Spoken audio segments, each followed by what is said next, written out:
Hello guys, welcome back on my channel maths with Aarna. Class 8 chapter 11 direct and inverse proportion का example 2 है। ऐसे ही सारे NCERT के solution के क्लास 8 के मेरे चैनल को सब्सक्राइब ज़रूर करें। आइए अपना एग्जाम्पल 2 रीड करते हैं और क्वेश्चन को सॉल्व करते हैं। एग्जाम्पल 2 कहता है एन इलेक्ट्रिक पोल, एक इलेक्ट्रिक पोल है 14 मीटर हाई, यानी कि जो उसकी हाइट है वो 14 मीटर है। कास्ट आ शेडो, वो उसकी जो परछाई बनती है वो बनती है 10 मीटर की। Find the height of a tree, तो एक ट्री की हाइट निकालो जिसकी जो शेडो है वो बनती है 15 मीटर की। ठीक है, तो आप इसमें एक चीज़ ध्यान रखेंगे, यहाँ पे आपको क्या दिया हुआ है, एक तो इलेक्ट्रिक पोल और एक ट्री। ठीक है, लेकिन दोनों में क्या कॉम्बिनेशन दिया हुआ है, height of a electric pole, shadow of a electric pole, height of a tree, shadow of a tree. यानी कि हमारे पास क्या आ गई, हाइट आ गई और एक शेडो आ गई। ठीक है, तो हम यहाँ पे सॉल्यूशन करेंगे, हमें क्या निकालना है उसको ही हम लेट कर लेंगे। Find the height of a tree, tree की हाइट निकालनी है तो हम लेट करेंगे, लेट द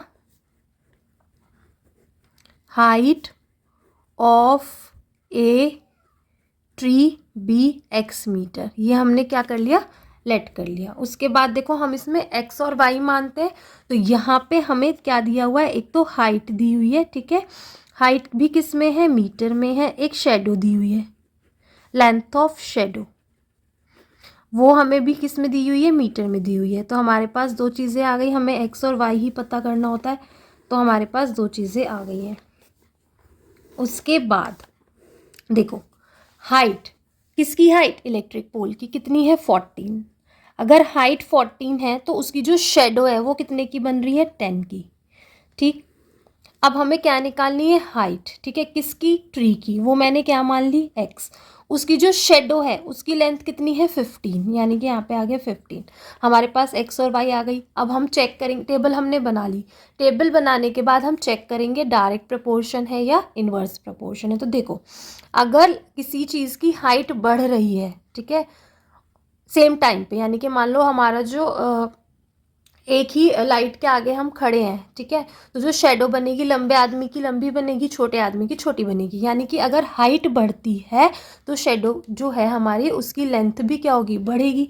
यानी कि एक्स बढ़ रहा है तो वाई भी बढ़ रहा है। अगर हाइट बढ़ेगी तो शेडो की लेंथ भी बढ़ेगी। तो जब हमारी दोनों चीज़ें एक साथ बढ़ रही हों, ठीक है, पहली क्वांटिटी के बढ़ने पर दूसरी क्वांटिटी भी बढ़ रही हो, तो ऐसा हमारा होता है डायरेक्ट प्रपोर्शन। तो ये क्या है, हम लिखेंगे इट इज डायरेक्ट प्रपोर्शन। अब डायरेक्ट प्रपोर्शन है तो डायरेक्ट प्रपोर्शन में क्या होता है, एक्स अपॉन वाई, यानी कि ये अपॉन ये। ठीक है, पहले वाला एक्स और दूसरे वाला वाई होता है, एक्स अपॉन वाई कांस्टेंट होता है। तो यहाँ पे आपकी टेबल क्या बनेगी, 14 upon 10 is equal to x upon 15, आप ये लेंगे। ठीक है, अब क्रॉस मल्टीप्लाई करेंगे, 14 into 15 is equal to 10 into x. 15 4 जा 66, 15 1 जा 50, यानी कि 210। और ये वाला 10 कहाँ आएगा, नीचे, इज इक्वल टू एक्स। 0 से 0 कटा, एक्स कितना आया, 21। यानी कि हाइट कितनी आई ट्री की, 21 मीटर। Therefore required